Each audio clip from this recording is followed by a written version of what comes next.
O presidente da Confederação da Agricultura e Pecuária do Brasil, João Martins, entregou nesta quinta-feira ao ministro da Agricultura, Carlos Fávaro, um documento com as propostas da entidade para contribuir com a elaboração do Plano Agrícola e Pecuário 2023-2024. O documento foi construído em conjunto com as federações de agricultura e pecuária, sindicatos rurais, produtores e entidades setoriais, e encontros realizados com representantes das 5 regiões do país. Então vamos conferir aqui comigo quais são os 10 pontos considerados prioritários para o próximo Plano Safra, propostos aí pela CNA. São eles aqui, olha, garantia de recursos disponíveis ao longo de toda a safra, tá? Sem interrupções e com liberação previsível. A CNA também solicita 25 bilhões de reais, né, para orçamento de subvenção às operações oficiais de crédito sob a forma de equalização de taxas de juros dos financiamentos. A redução nas taxas de juros das operações de crédito rural com valores acessíveis também à atividade agropecuária. Também foi solicitado 2 bilhões aqui de reais para subvenção, né, do prêmio de seguro rural em 2023 e 3 bilhões para 2024.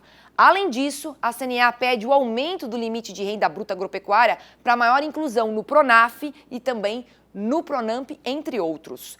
O sexto ponto, que a gente vai trocar aqui a tela para mostrar para vocês, esse sexto ponto é sobre priorizar recursos para investimento para pequenos e médios produtores e programas para construção de armazéns e irrigação, além, é claro, de inovações tecnológicas. Outra questão é utilizar parte da exigência de recursos aos fundos de investimento das cadeias agroindustriais, os chamados FIAGROS, tá certo? Além disso, a CNA propõe aumentar o limite de financiamento, tá, de custeio por causa da elevação dos custos de produção dos últimos anos. A entidade pede ainda que a lei complementar 137 de 2010, que cria o fundo de catástrofe, seja então regulamentada. E por fim, a CNA solicita o fomento de linhas de crédito públicas ou privadas para promover a agricultura regenerativa. E levando em conta todas as demandas levantadas pelos produtores, o volume de recursos necessários para o próximo Plano Safra é de 403,88 bilhões de reais em operações de crédito rural, dos quais 290,7 bilhões vão ser para custeio e comercialização e mais de 113 bilhões para investimentos. E claro, sobre este assunto, eu vou conversar agora com o diretor técnico da CNA, o Bruno Lucchi. Boa tarde, Bruno. Muito obrigada aqui pela sua participação conosco no Mercado e Companhia. Boa tarde, obrigado pelo espaço. Bruno, a primeira pergunta de todas, claro, não podia ser outra, vai ser possível conseguir todo esse dinheiro? Como? De onde vai sair esse investimento para a agricultura? Bem, essa é uma preocupação, tanto é que o primeiro ponto que nós colocamos no documento é justamente garantir que o recurso que seja disponibilizado ele não acabe, ele seja realmente cumprido para que o produtor possa ter previsibilidade e poder fazer aí os seus investimentos, no caso, ou trabalhar o custeio com recursos do crédito rural oficial. Na conversa com o ministro, ele recebeu muito bem as propostas, né, colocou que já está tendo diálogo com o Ministério da Fazenda e diz que será um dos planos agrícolas mais robustos.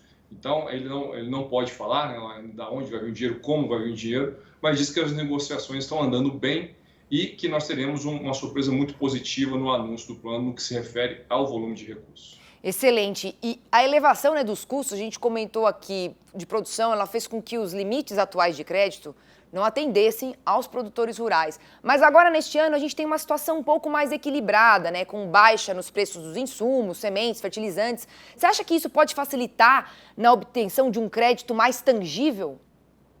Bem, certamente você tem um cenário de risco, né, que ele diminui comparado ao ano passado. Ano passado a gente teve problemas climáticos em boa parte da região sul e um pedaço do centro-oeste muito mais intenso. Você teve aquela alta dos fertilizantes com valores ultrapassando 100%.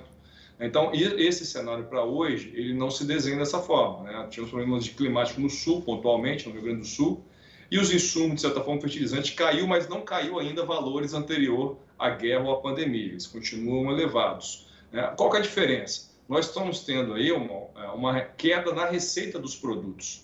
Então, não é porque o custo está menor que o produtor vai ganhar, vai sobrar mais para ele, porque boa parte dos produtos agropecuários, soja, milho, boi, se a gente comparar com o mesmo período do ano passado, tem queda de quase 20%.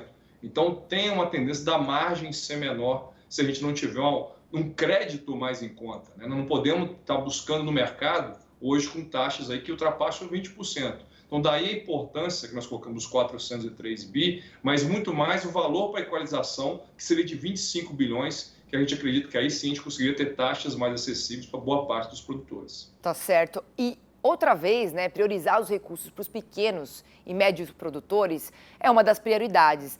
Como proteger e facilitar para os que mais necessitam? Quais são os entraves para a obtenção desse crédito? Bem, acho que primeiro a gente conseguir fazer essa adequação, né, primeiro na questão do enquadramento, ampliar o enquadramento, corrigindo aí, né, o período que não foi atualizado. A gente prevê mais ou menos um aumento de 30% no enquadramento do Pronaf, do Pronamp e dos demais produtores. Então, acho que esse é o primeiro ponto.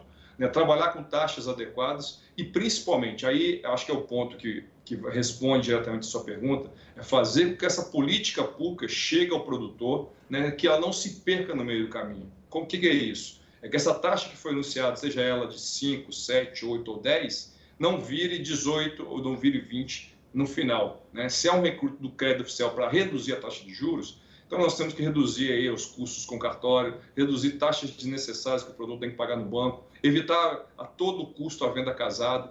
Então são práticas que infelizmente ainda acontecem hoje, que a taxa que deveria ser muito baixa ao produtor, quando ele sai, às vezes está semelhante às taxas de mercado, em função dessa série de penduricalhos que existem hoje. Então isso nós colocamos também, né, para a equipe do Ministério da Agricultura, que já simpatiza com esses pontos já ao longa data, tanto é que nós tivemos no passado acordos de cooperação para coibir a venda casada, mas que a gente trabalhe também, né, nesse ano, né, buscando essa eficiência do recurso público chegar limpo na mão do produtor, que é o objetivo principal do plano. Né? Ou seja, a redução do custo em todos os processos, né, para tirar justamente esses penduricalhos, como você falou.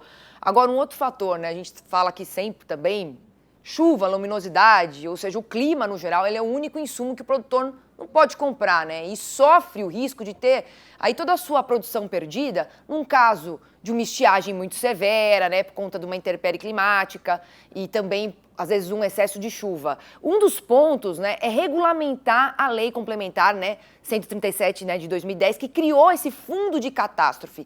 Como é que essa regulamentação de lei vai acelerar a obtenção de recursos diante de uma perda relacionada aí ao tempo?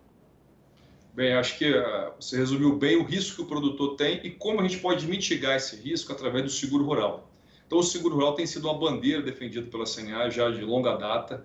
Nós tivemos evoluções significativas, né, na melhoria de produto, ainda que precisamos evoluir bastante, na regulamentação. No programa de subvenção ao seguro rural, né, é um programa importantíssimo para a gente criar a cultura do seguro no Brasil. Então, tudo isso, de certa forma, tem andado. Porém, nós tivemos aí 3 anos de seca forte, principalmente na região sul do país. Então, isso para as seguradoras, né, de certa forma, causa uma desestabilização, né, no seu caixa. Então, a regulamentação da lei, né, que você citou, ela regulamenta o fundo de catástrofe. Nós já temos a lei pronta, nós já temos o fundo que a gente precisa regulamentar, é colocar dinheiro nesse fundo. Para quê? Para ter o resseguro, né, para que realmente quando a gente tiver problemas climáticos em excesso, haja um colchão de amortecimento para que essas seguradoras não aumente tanto o custo ao produtor, como está ocorrendo hoje, prêmios muito mais caros, ou reduza a cobertura dos produtos, que aí também não resolve. Né? Então, esse é o cenário que a gente tem identificado hoje na região sul e parte do centro-oeste e no sudeste. E o que a gente não quer evitar, com a regulamentação do fundo, né, que a ideia é que se conte com recurso público no início e parte privada, até para depois que ele possa andar sozinho, é necessário que a gente faça esse aporte e essa regulamentação. A semelhança que outros países já fazem. A própria Espanha ela tem resseguradoras, né, com recursos públicos, os Estados Unidos e outros países que têm um seguro rural forte. Então, a nossa proposta de regulamentar esse fundo é justamente para a gente ampliar essa gestão de risco e fazer que a gente amplie o número de produtores segurados, evitando, assim como você bem disse, endividamento e principalmente buscando no mercado privado, né, crédito. Porque se eu tenho lastro, se eu tenho como me proteger, de certa forma, meu risco diminui e eu posso conseguir taxas também mais compatíveis no mercado privado. Bruno, muito obrigada aqui por essa conversa, por esses esclarecimentos. Então, rumo a um plano safra mais robusto aí, priorizando pequenos e médios produtores também. Obrigada pelo seu tempo e até uma próxima. Obrigado, até a próxima.